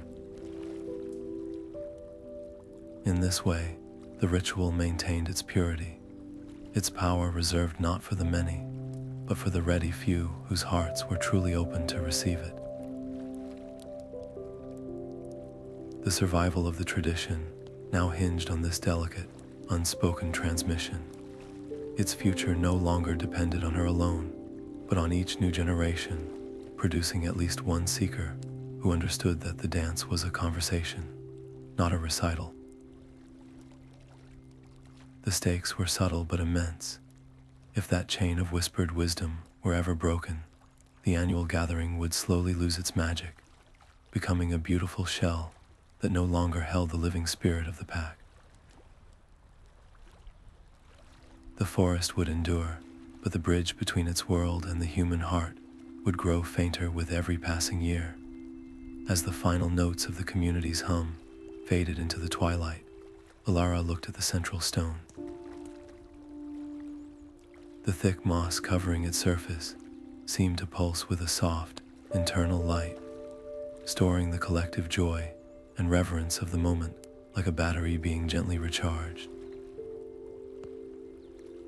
The Heartwood stone was cool against her back, a steady anchor in the deepening twilight. Elara settled into a full night's vigil, not seeking answers or visions, but simply listening. She quieted the hum of her own thoughts, the constant awareness of her duties, and opened herself to the forest's subconscious.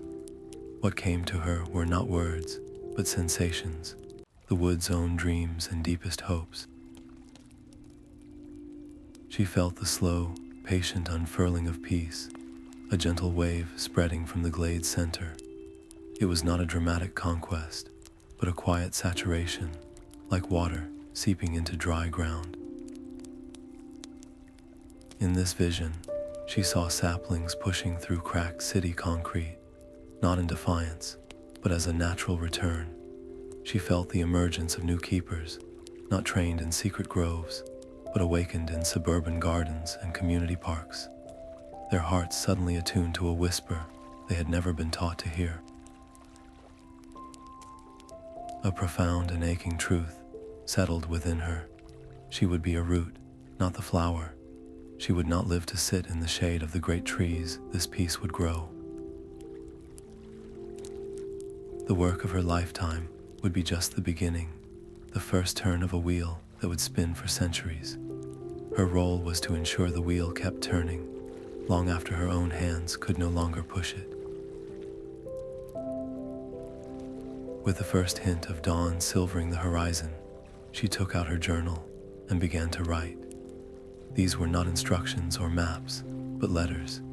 She wrote to the future gardener, who would feel a strange pull toward a certain arrangement of stones, to the city child, who would hear a song in the rain, to the unknown soul, who would one day find her hidden archive.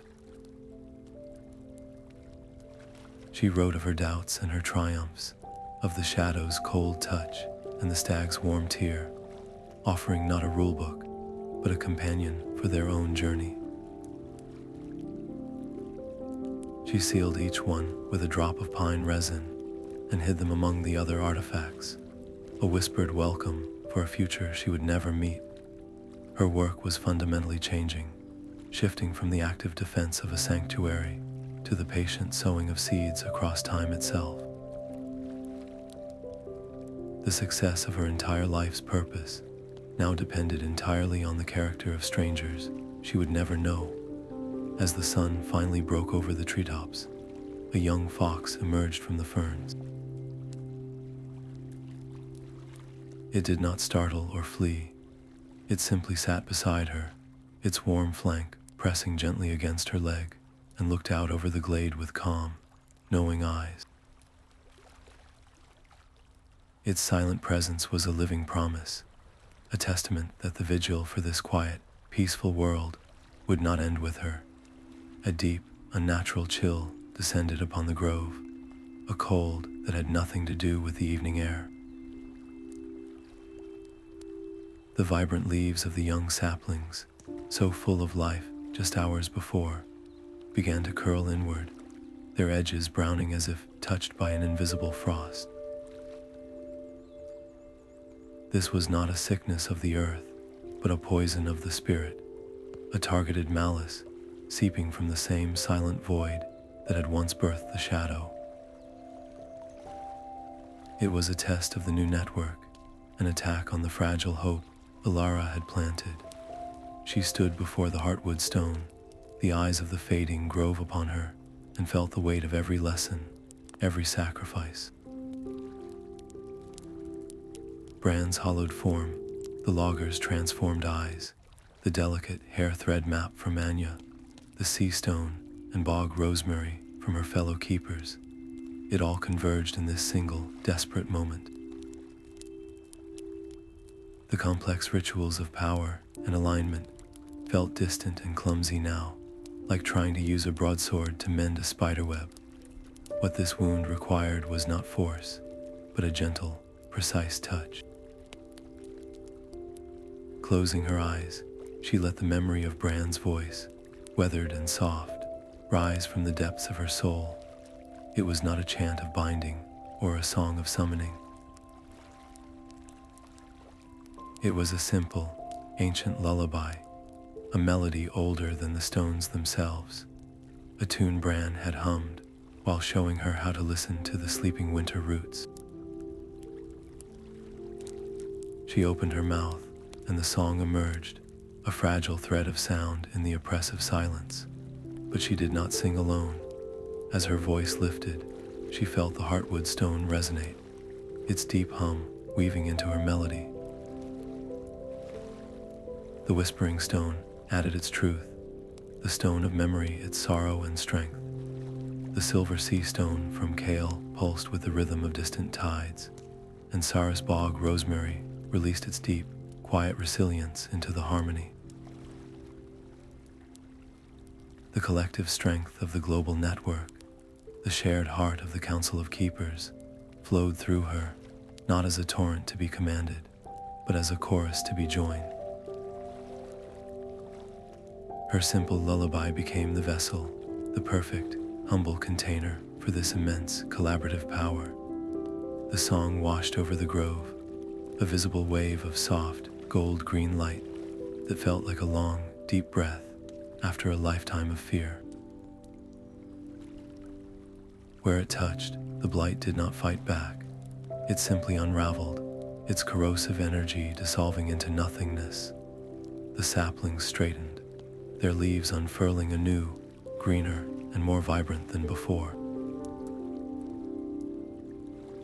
The unnatural chill retreated, replaced by the gentle, living warmth of a forest at peace. In that moment, Elara understood the final, fundamental truth.